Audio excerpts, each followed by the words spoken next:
A pale blue envelope arrived at Cinderella's cottage one bright morning, its edges sealed with violet wax and an unfamiliar crest. Cinderella brushed flour from her hands and opened it with a curious smile. The letter was from Princess Sofia of Enchancia. Sofia wrote that her amulet had begun to whisper at night, giving confusing advice, and that strange little storms, a wind that smelled of marigold and laughter, kept appearing around the palace. Sofia asked for Cinderella's help. She had heard of Cinderella's gentle courage and the way her calm heart could soothe troubles both grand and small. Cinderella's pulse quickened with the comfortable thrill of an adventure. She thought of the mice, the birds, and the glass slippers that had changed her life. If a little princess needed a friend, she would go. The carriage rolled over hills that shimmered with the early gold of summer. Cinderella sat beside the driver, her skirts carefully folded, and watched fields blur into forests. Along the way she practiced the simple things she planned to say. "It will be all right, and we'll figure this out together." She remembered the way Sofia had spoken in her letter, brave but worried, like a soft bell ringing in a storm. Cinderella also thought of the lessons she'd learned: patience, kindness, and the honest work of mending what is broken. At the border of Enchancia, the guards bowed, and a page with a sprig of lavender took Cinderella's hand and led her up winding paths toward Sofia's palace, where banners flew like friendly birds. Princess Sofia met Cinderella in the royal garden under an apricot tree. Her dress was bright, embroidered with tiny stars, and the Amulet of Avalor hung heavy against her chest. The amulet warmed Sofia's fingers like a remembered song. "It started last week," as Sofia said, eyes wide. "It tells me to do things I don't understand, like hide a map or sing to a locked door. It tells me to follow tiny lights that vanish before I reach them." Cinderella listened and reached out, laying her hand gently over the amulet. It felt alive, shivering like a bird. "Sometimes," as Cinderella said slowly, "things that guide us can be confused when we're scared. Let's see if we can calm it." Sofia exhaled, and for the first time that day, her shoulders dropped. "Would you help me?" she asked. Cinderella smiled. "Of course." They began with the palace library, where books stacked like sleepy towers and the scent of old paper hummed in the air. Sofia's head bent over a book of royal artifacts while Cinderella organized scattered scrolls and straightened sagging volumes. The amulet's murmur rose and fell as if enjoying the hush.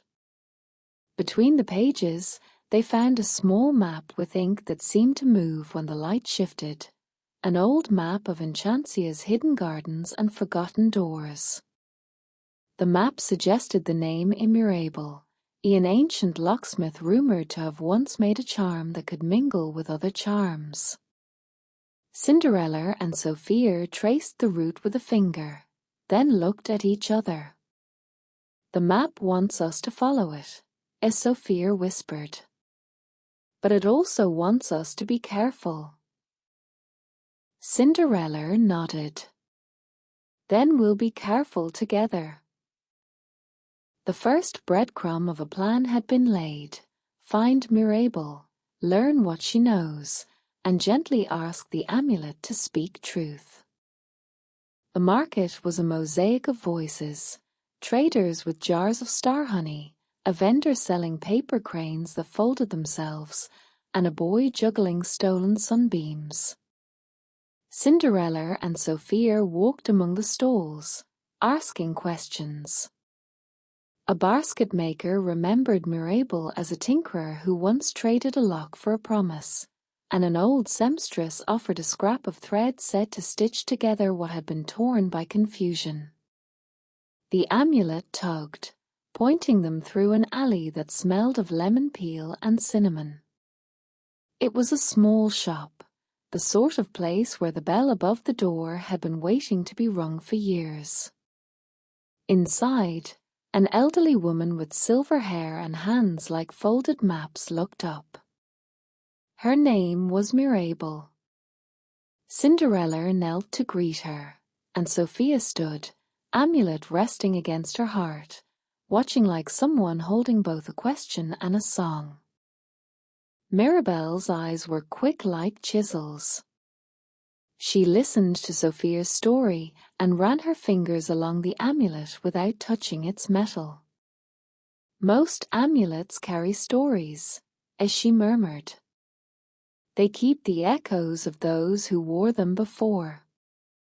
But sometimes, if one amulet hears the echo of another, perhaps from a nearby town or a forgotten spell, it can start to wonder in its speech. She led them to a back room filled with jars that hummed with slumbering light.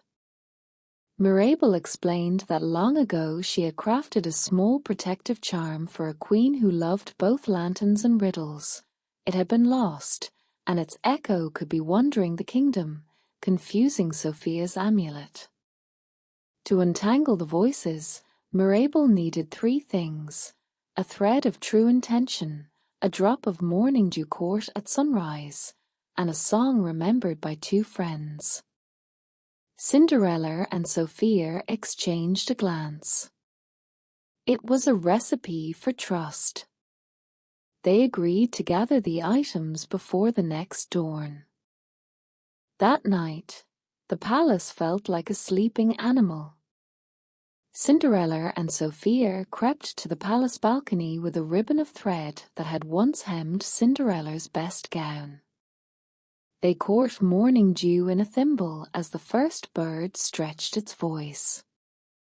Then they sang, not a grand song for the hall, but a quiet one, a melody about kindly deeds and the courage of ordinary days.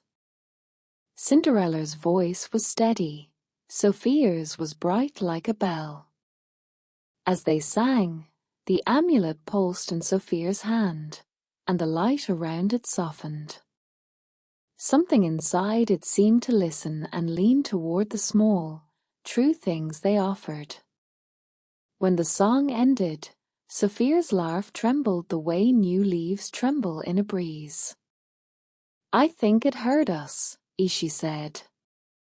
Yet the amulet's murmur still carried a faint second voice, distant and playful, as though someone else had learned its words and were now humming them out of tune. The map led them to the old city gate, where a hidden keyhole had been stitched into the stone. The second voice became clearer there, a mischievous sound that liked to rattle wind chimes and hide crumbs in clever places. Cinderella remembered the mice in her own attic who once untied knots and passed along helpful trinkets. She crouched and called softly. From the shadows came 2 small figures, not mice but sprite-like creatures no bigger than a sewing spool, their hair braided with thread and their laughter like clockwork. They were echoes, tiny reflections of lost charms that had taken a form to play. Sophia knelt, meeting them with open palms. "We don't want to be mean," as she told them gently. "We just want you to stop making the amulet confused." The echoes blinked, hesitated, then darted around in a flurry of curiosity. Cinderella offered them a scrap of star honey bread, the way someone offers a hand to a shy animal. The smallest echo paused to taste it, and in that pause the amulet's second voice untangled, coaxed by kindness into plain speech. With the echoes calmed, Mirabel returned to win the Charmbinder's loom, an old device that could stitch voices back where they belonged. The amulet's murmur eased as Mirabel threaded the true intention string, dipped it in dew, and wrapped it around the amulet while Cinderella and Sofia hummed the patchwork song. The sound of the amulet became single and strong, no longer a chorus of mismatched whispers. It told Sofia, in a clear, gentle tone, that it had been trying to protect her by mimicking the sounds of things it remembered: a map's rustle, a key's sigh, a friendly voice. But its memory had mingled with the echo of Mirabel's lost charm, and the two had been speaking at once. Sofia listened and nodded as if someone had explained a riddle she had been trying to solve in her sleep.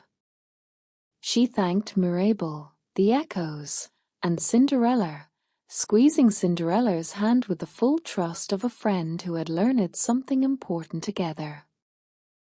The garden celebrated with lanterns that night, lit not by magic alone but by the small hands of many friends, pages, gardeners, Mirabel, and even the tiny echoes, who preferred the steady warmth of company to their old games. Sofia asked Cinderella to stay for the evening, not as a guest but as someone who had helped stitch a messy thing back to its proper song. They danced under the apricot tree, laughter weaving through leaves, and Sofia learned a new little way to say thank you, by sharing a secret recipe for marigold tea. Cinderella learned something too, that courage often looks like sitting quietly beside someone until their heart finds the right words. When midnight blue slid across the sky and the first star winked awake, Cinderella put on her shoes and prepared to leave. Sofia hugged her, and the amulet lay warm against Sofia's chest, its voice content. "Come back soon," as Sofia said, and Cinderella smiled, already thinking of the next ordinary miracle waiting at home: a mended hem, a loaf still warm from the oven, and stories to tell her friends. As she rode away, Cinderella looked back at the palace lit with friendly fires and knew that whenever a neighbor needed help, a pair of patient hands and a steady heart could make the world a little kinder, one small task and one strong friendship at a time.